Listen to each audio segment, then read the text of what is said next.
En aquel tiempo Jesús dijo a sus discípulos: todo aquel que les dé a beber un vaso de agua por el hecho de que son de Cristo, les aseguro que no se quedará sin recompensa. El que sea ocasión de pecado para esta gente sencilla que cree en mí, más le valdría que le pusieran al cuello una de esas enormes piedras de molino y lo arrojaran al mar. Si tu mano te es ocasión de pecado, córtatela, pues más te vale entrar manco en la vida eterna que ir con tus dos manos al lugar del castigo, al fuego que no se apaga. Y si tu pie te es ocasión de pecado, córtatelo, pues más te vale entrar cojo en la vida eterna que con tus dos pies ser arrojado al lugar del castigo. Y si tu ojo te es ocasión de pecado, sácatelo, pues más te vale entrar tuerto en el reino de Dios que ser arrojado con tus dos ojos al lugar del castigo, donde el gusano no muere y el fuego no se apaga.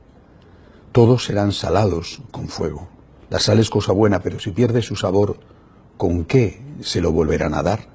Tengan sal en ustedes y tengan paz los unos con los otros. Palabra del Señor. Gloria a ti, Señor Jesús. Hoy estamos recordando la memoria de un santo de los primeros siglos, San Policarpo de Esmirna.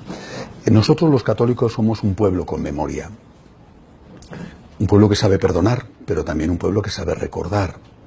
Por eso celebramos las misas de cada día, aunque algunas misas no los digamos, celebramos a los santos. Todos los días se celebra algún santo, pero no todos los días lo decimos. Hay distintas categorías de santos, ¿no? No es que haya primera y segunda división en el cielo, eso no lo sabemos, pero hay santos que la Iglesia considera que la memoria, el recuerdo de ellos es obligatorio, mientras que otros días es una memoria, un recuerdo libre. Hay santos que son tan importantes que tienen una fiesta súper especial, por ejemplo, San Pedro, San Pablo, los apóstoles, ¿no? Bueno, hoy celebramos la memoria de un santo de memoria obligatoria, por eso el sacerdote hoy va vestido de rojo, porque es un mártir, San Policarpo de Esmirna. Fue quemado vivo, con 86 años, en la plaza de su ciudad, Esmirna. Hoy es una ciudad turca que se llama Izmir, y él fue en el año 155, es decir, estamos en el segundo siglo. Con 86 años significa que había nacido en el primer siglo, había nacido en el año 60 y algo. Fue discípulo directo de San Juan Evangelista. Estamos ante lo que se llama, y aunque sea un poco de cultura, pero conviene tenerla de vez en cuando, lo que se llama un varón apostólico o un padre apostólico. Es decir, están los apóstoles, y luego viene la generación primera, aquellos que no han conocido a Jesús, pero que han conocido, han recibido la fe de los apóstoles propiamente dichos. Eso que llaman varones apostólicos o padres apostólicos. Este es uno de ellos. Después vendrá la generación segunda, que son los que no han conocido ni a los apóstoles, pero han conocido, han recibido la fe de estos varones apostólicos. Bueno, por ejemplo, hay uno muy importante, es San Ignacio de Antioquía. Bueno, después, y así van pasando generación tras generación la fe. En este caso, repito, es un discípulo directo de San Juan Evangelista. Le transmite San Juan antes de morir. Murió muy anciano. El Apocalipsis se escribe en torno al año 100. Bueno, significa que debía de tener 80 y tantos años San Juan, porque hay que recordar que era el más joven de los apóstoles. Nuestro Señor muere con 33 y San Juan debía de tener en ese momento 17, 18 años, no tendría más. ¿Por qué es importante recordar esto? Porque algunos pueden pensar, ¿cómo sé yo que las cosas que dice Jesús son las que vienen en el Evangelio? Quiero decir, son las que de verdad dijo Jesús. ¿Cómo lo sé? Es una pregunta legítima, ¿no? Mi vida se basa en el Evangelio. Es la palabra de Dios. ¿Cómo sé yo que eso que a mí se me presenta hoy, que lee el sacerdote en la misa y que está en la Biblia y que compro la Biblia en una librería, como si yo que eso es de verdad lo que se dijo, ¿no? Creo que es una pregunta justa, legítima, ¿no? Un personaje importante decía hace unos días, pero si es que no había grabadora entonces, es verdad, no había grabadora, ¿no? Aparte que si hubiera habido grabadora había segurísimo la posibilidad de manipular la grabadora, o sea que eso, no. Echa la ley, echa la trampa, bueno. Pero ¿cómo lo sé yo? Primero, en aquella época no había grabadora, pero había escritura. Hombre, no como hoy en día, ¿no? Que es mucho más fácil, pero había escritura. No era una época de absoluta ignorancia. Muchísimo antes de Cristo, pero muchísimo antes ya Aristóteles, por ejemplo, no solamente pensaba, sino que escribía, en griego, eso sí, pero escribía. Bueno, Pero sobre todo había la tradición oral. Es decir, yo que soy testigo, te cuento a ti. San Pablo lo recoge en una de sus cartas, pues seguramente el texto más antiguo. Os he transmitido lo que a mi vez recibí. La tradición. Os he transmitido, yo os cuento algo que a mí me han contado. He transmitido lo que a mi vez recibí. O sea, San Pablo ya está hablando de ser él uno que no es el directo, porque él no conoció a Jesús, pero él lo ha recibido de los directos y él lo cuenta a la siguiente generación. Por ejemplo, 2 santos, 3 santos que fueron importantísimos, que fueron Timoteo, San Timoteo, Tito, y también San Lucas, que es el que va a escribir otro de los evangelios. He transmitido lo que a mi vez os he recibido, lo que a mi vez he recibido. ¿Y por qué sabemos que eso es verdad? Es decir, ¿cómo podemos saber que es auténtico cuando el Señor dijo, tomad y comed, esto es mi cuerpo? ¿Cómo podemos saber que es auténtico cuando el Señor dijo, lo que hagas al más pequeño a mí me lo has hecho? ¿Que es auténtico cuando el Señor dijo, tú eres Pedro, sobre esta piedra edificaré mi iglesia? Y todo lo demás, ¿cómo podemos saberlo? Hay un criterio fundamental. No hay que olvidarlo, este criterio nunca. Hay un criterio fundamental. Nadie cuenta mentiras para perjudicarse. Es decir, tú cuentas verdades y te perjudicas a veces. O tú cuentas mentiras para quitarte de un problema o para quitar a otro de un problema. Pero nunca cuentas una mentira para perjudicarte. Esto es un criterio básico. Por eso, cuando nos encontramos con que los apóstoles murieron mártires, y tenemos los testimonios, la siguiente generación murió mártir, el caso de hoy, San Policarpo de Esmirna, 86 años quemado vivo. Y después la siguiente generación y la siguiente, hasta la época en que ya Constantino da libertad a la Iglesia en el año 313. Es decir, cuando nos encontramos con que la gente ha muerto mártir en medio de horribles persecuciones, para testimoniar que el primero, que lo que cuenta, lo vio y lo tocó. El segundo, que lo que le contó aquel, lo cuenta él, pero es que aquel que se lo contó murió por contarlo. Por tanto, yo me puedo fiar. Es decir, yo no he visto a Jesús, yo no le he visto resucitar, yo no le he tocado, metido los dedos en el agujero de sus clavos después de resucitado. Pero San Juan sí. Yo soy su discípulo. San Juan sí. Y San Juan murió. San Juan es el único que no murió mártir, pero fue echado a una tinaja de aceite hirviendo. Y el Señor le preservó y no murió, pero el dolor debió de ser espantoso. Es decir, si tú estás dando la vida por algo, no estás haciendo un negocio. O sea, tú te montas una superchería, tipo predicador evangelista, algunos de ellos por lo menos, ¿verdad? Para hacer negocio, para vivir bien. Cuentas una historia para sacar un rédito, pero no para que te vayan y te lleven al martirio. Porque antes de que eso te ocurra, dices, un momento, que todo lo que os he dicho era mentira, que era una broma, hombre, ¿qué tal? De que no es verdad. No. Voy a morir para testificar que lo que estoy diciendo realmente ocurrió. Esto es más importante que una grabadora, Esto es más importante que un documento firmado ante un notario. Yo estoy dando mi vida para certificar con mi sangre que eso que estoy diciendo es auténtico.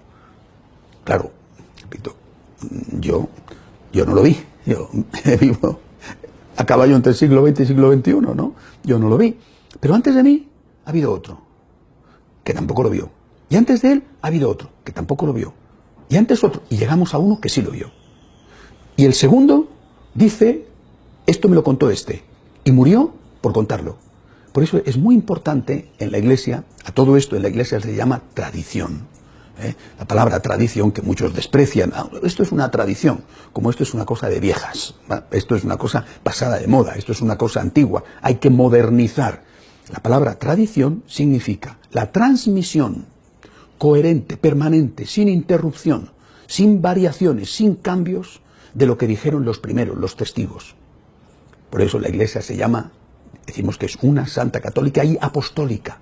Apostólica significa que está basada en la roca de los apóstoles, de los testigos.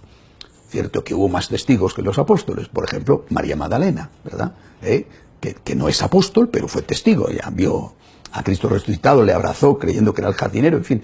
Pero los apóstoles son los que vieron, acompañaron vivo a Jesús, le vieron morir, San Juan, por ejemplo, le vio morir junto a la Virgen. Vieron a Cristo resucitado, después dieron fe de eso y murieron por decir eso. Y murieron y fueron perseguidos y murieron por decir eso. La siguiente generación lo escucha, ve cómo muere, dice, este señor no me está engañando. Esto que está diciendo este señor, yo no sé si es verdad o no es verdad, pero cuando un señor muere por decir esto, es que él se lo cree y es verdad. La tercera generación va a decir, oye, yo soy discípulo directo de San Policarpo de Esmirna, que fue discípulo de San Juan, y San Policarpo me ha contado esto, y me ha dejado esto escrito, que él lo escuchó de San Juan. Y así es como nos remontamos generación a generación hasta nuestros días. Este es el valor de la tradición. La tradición, repito, no es una cosa de viejas. La tradición es el certificado de autenticidad. Lo que nuestro Señor predicó, lo que nuestro Señor dijo, todo, eso ha sido sellado con sangre. No hay grabadora, hay más, hay una firma con sangre. Yo doy la vida para testimoniar de que realmente Cristo esto lo dijo. Y el siguiente recoge ese mensaje como el mayor tesoro y lo transmite. Mira, que San Juan dijo esto, que San Pedro dijo esto, que San Bartolomé dijo esto, yo te lo transmito. Y el otro recoge ese mensaje y dice, oye, que San Policarpo me dijo que San Juan, yo te lo transmito. Y así llegamos a nuestros días. Sin la tradición, sin esa transmisión fiel, jugándose la vida en muchos casos, no podríamos decir realmente que lo que afirmamos en el Evangelio realmente lo dijo Jesús. Nosotros creemos en la palabra de Dios porque muchos han dado la vida para transmitirnos este mensaje de generación en generación. Y no solamente el mensaje, sino la interpretación del mensaje. La interpretación, porque la interpretación también puede variar. ¿Qué significa? Por ejemplo, cuando el Señor dice que el divorcio es posible en caso de prostitución. ¿Qué significa eso? Que si tú estás casado con una prostituta, entonces sí te puedes divorciar y casarte con otra. ¿No? ¿Qué es la interpretación que ha dado la Iglesia siempre a esta frase del Señor? La interpretación es, si tú no estás casado por la Iglesia, estás en un estado de adulterio, entonces sí te puedes separar. Tú no estás casado por la Iglesia, por lo tanto tú estás en un estado de adulterio, entonces sí te puedes separar. Es decir, la tradición es la transmisión íntegra del mensaje y junto a esto la interpretación. Esto significa esto. Y esto yo lo he recibido de mi predecesor, que lo ha recibido de mi predecesor, que lo ha recibido hasta llegar a los apóstoles. Estamos ante... No solamente que el Señor dijo, tomad y comed, esto es mi cuerpo, sino que desde el primer momento la interpretación de estas palabras es esa presencia del Señor es auténtica, ahí hay presencia real, esto no es un símbolo. ¿Entienden? La tradición es la transmisión de las palabras del Señor, o de sus enseñanzas, de su ejemplo, de su comportamiento, de lo que dijo y de lo que hizo. Y la interpretación es lo que llamamos el magisterio continuado, es cómo interpreta San Juan esta palabra de Cristo, cómo interpreta San Policarpo, a la luz de lo que le enseña San Juan, esta palabra de Cristo, cómo interpreta San Ignacio de Antioquía, cómo interpreta San Ireneo de León, cómo interpretan los sucesivos papas esta palabra de Cristo. Yo hoy puedo decir, y estoy cierto absolutamente de lo que digo, que leo el Evangelio y sé que esto lo dijo Jesús. Más aún, interpreto el Evangelio y sé que lo que interpreto es lo que han interpretado antes de mí, pagando con sangre durante 2000 años de historias seguidas. Si de repente digo, habéis oído que se os dijo, lo que sea, que la Virgen María es virgen. Habéis oído que se os dijo que Jesucristo resucitó. Habéis oído que se os dijo que Jesucristo nos enseñó a amar a nuestros enemigos, pero yo os digo que eso no hay que tomarlo en serio, eso hay que adaptarlo, eso hay que tenerlo, yo me estoy poniendo por encima de nuestro Señor, de estos que dieron la vida y de todos los que nos han precedido, diciendo, esto es lo que dijo el Señor y esto es lo que hay que entender de lo que dijo el Señor. Esta es la interpretación. No estamos ante cualquier cosa, estamos ante el respeto a las enseñanzas de nuestro Señor, el deber sagrado de ser fieles a las enseñanzas de nuestro Señor, el deber más sagrado, por lo menos mío como sacerdote. tendré también otros deberes, pero este es mi deber más sagrado. Yo tengo que enseñar lo que a mi vez recibí. Cristo nos enseñó esto, y lo que Cristo decía y quería decir con esto que nos enseñó es lo que hoy sigue enseñando la Iglesia. De pie, por favor.